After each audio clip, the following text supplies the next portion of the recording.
Tahukah Anda, istilah apakah yang sering digunakan untuk menyebut teori belajar behavioristik? Untuk membahas materi ini lebih dalam, mari kita simak video ini sampai selesai.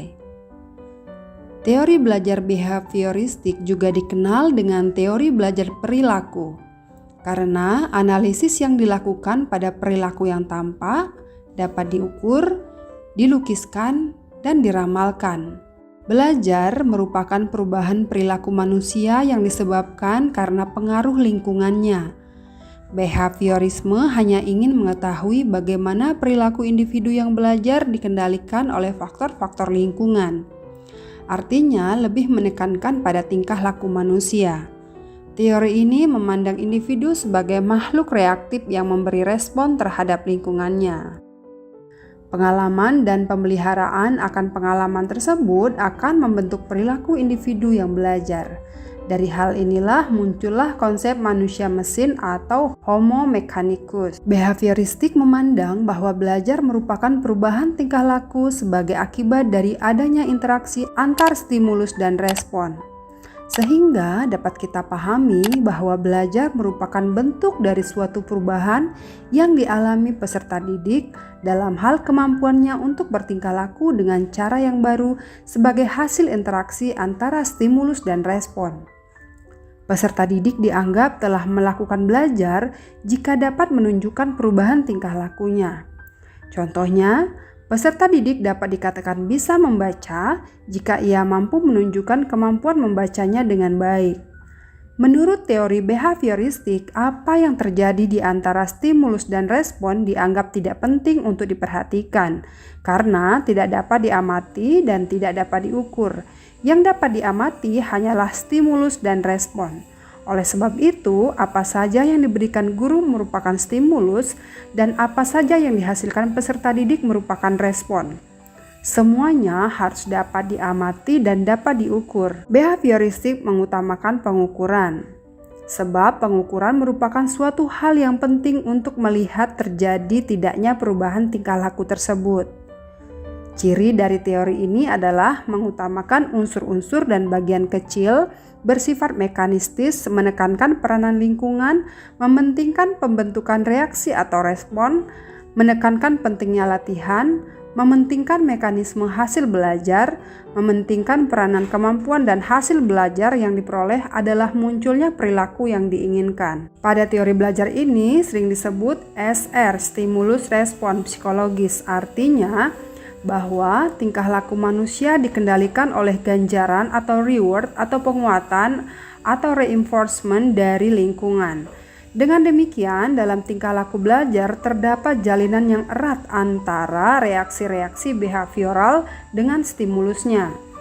Peserta didik yang manut pada pandangan ini berpendapat bahwa tingkah laku peserta didik merupakan reaksi terhadap lingkungan dan tingkah laku adalah hasil belajar. Lalu, bagaimana implikasi teori behavioristik ini dalam kegiatan pembelajaran? Nah, setelah mengkaji tentang teori behavioristik, maka kita ketahui bahwa istilah-istilah seperti hubungan stimulus respon, individu atau peserta didik pasif, perilaku sebagai hasil belajar yang tampak, pembentukan perilaku atau shaping dengan penataan kondisi secara ketat, reinforcement dan hukuman, ini semua merupakan unsur-unsur yang sangat penting. Teori ini hingga sekarang masih mendominasi praktek pembelajaran di Indonesia. Hal ini tampak dengan jelas pada penyelenggaraan pembelajaran dari tingkat yang paling dini seperti kelompok bermain, taman kanak-kanak, sekolah dasar, sekolah menengah, bahkan perguruan tinggi. Pembentukan perilaku dengan cara pembiasaan atau drill disertai dengan hukuman atau reinforcement masih sering dilakukan. Mari kita kaji bersama bagaimanakah implikasi dari teori behavioristik dalam kegiatan pembelajaran. Implikasi teori behavioristik dalam kegiatan pembelajaran tergantung dari beberapa hal seperti tujuan pembelajaran, sifat materi pembelajaran, karakteristik peserta didik, media, dan fasilitas pembelajaran yang tersedia. Pembelajaran yang dirancang dan dilaksanakan berpijak pada teori behavioristik memandang bahwa pengetahuan adalah objektif, pasti, tetap tidak berubah.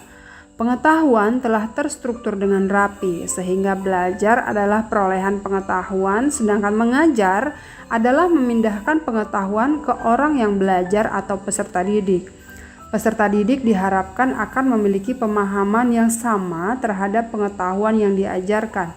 Artinya, apa yang dipahami oleh pendidik atau guru itulah yang harus dipahami oleh murid. Fungsi mind atau pikiran adalah untuk menjiplak struktur pengetahuan yang sudah ada melalui proses berpikir yang dapat dianalisis dan dipilah, sehingga makna yang dihasilkan dari proses berpikir seperti ini ditentukan oleh karakteristik struktur pengetahuan tersebut. Karena teori behavioristik memandang bahwa sebagai sesuatu yang ada di dunia nyata telah terstruktur rapi dan teratur, maka peserta didik atau orang yang belajar harus dihadapkan pada aturan-aturan yang jelas dan ditetapkan lebih dulu secara ketat.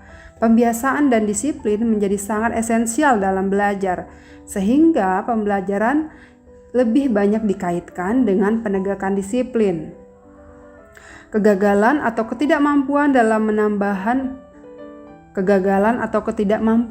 penambahan pengetahuan dikategorikan sebagai kesalahan yang perlu dihukum, dan keberhasilan belajar atau kemampuan dikategorikan sebagai bentuk perilaku yang pantas diberi hadiah. Demikian juga ketaatan pada aturan dipandang sebagai penentu keberhasilan belajar. Peserta didik adalah objek yang harus berperilaku sesuai dengan aturan, sehingga kontrol belajar harus dipegang oleh sistem yang berada di luar diri peserta didik. Tujuan pembelajaran menurut teori behavioristik ditekankan pada penambahan pengetahuan.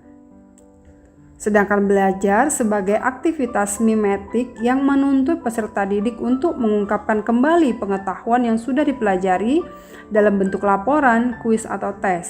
Penyajian isi atau materi pembelajaran menekankan pada keterampilan yang terisolasi atau akumulasi fakta mengikuti urutan dari bagian ke keseluruhan. Pembelajaran mengikuti urutan kurikulum secara ketat sehingga aktivitas belajar lebih banyak didasarkan pada buku teks atau buku wajib, dengan penekanan pada keterampilan mengungkapkan kembali isi buku teks atau buku wajib tersebut.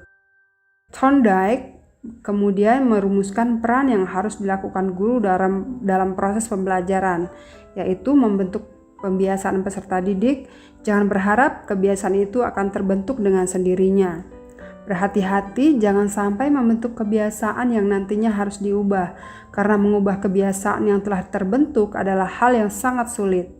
Jangan membentuk kebiasaan dengan cara yang sesuai dengan bagaimana kebiasaan itu akan digunakan. Bentuklah kebiasaan dengan cara yang sesuai dengan bagaimana kebiasaan itu akan digunakan.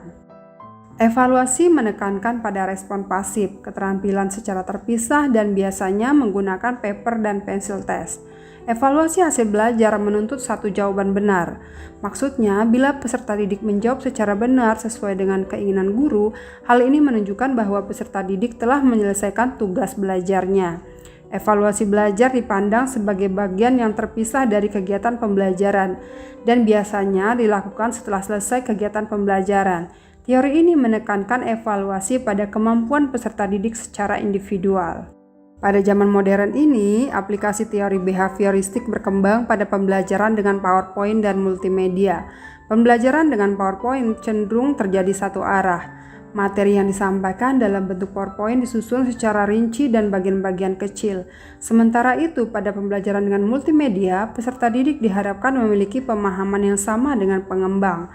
Materi disusun dengan perencanaan yang rinci dan ketat dengan urutan yang jelas. Latihan yang diberikan pun cenderung memiliki satu jawaban yang benar. Oke, itu tadi pembahasan kita mengenai teori belajar behavioristik dan bagaimana implikasinya dalam kegiatan pembelajaran. Di video selanjutnya